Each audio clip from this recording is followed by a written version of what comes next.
Isn't that interesting? I'm reading about the woman at the well, and it says there that the Jews have no common dealings with Samaritans. Yeah? What about it?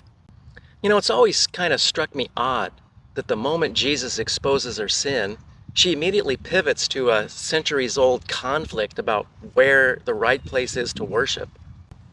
And you think that's what's going on there? Of course, she was just trying to change the subject because the subject got too uncomfortable for her. Yes, well, that's the common view, that she was just throwing up a smokescreen to deflect from her own sin. You don't see it that way? No, I think it was a smart move. Once she realized that Jesus was a prophet, she brought up the most significant theological hurdle between her people and his. Oh, really? What was that? Well, to her, the where of worship was the ultimate test of religious truth. All right, so why was that? When she says our ancestors worshipped on this mountain, she's pointing out that it was the Samaritans that believed that Gerizim was the site where Abraham nearly sacrificed Isaac, and also where the blessings were pronounced in Deuteronomy upon Israel. Well, didn't everyone have one designated place to worship? No, the Jews in David's day moved the original place of worship from Gerizim to Jerusalem.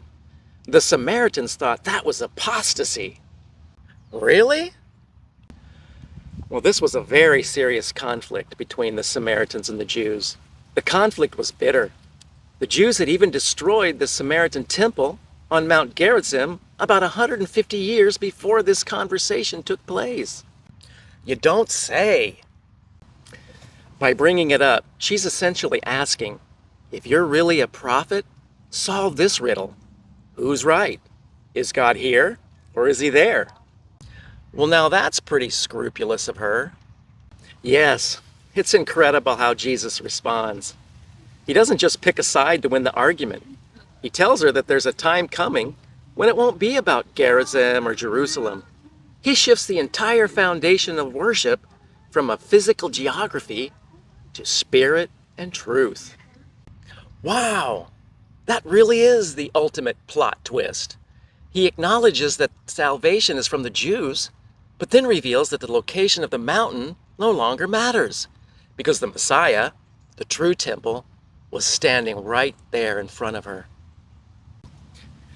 Yes, his answer points out that there really is no further need to be divided against your own brethren. That's deep.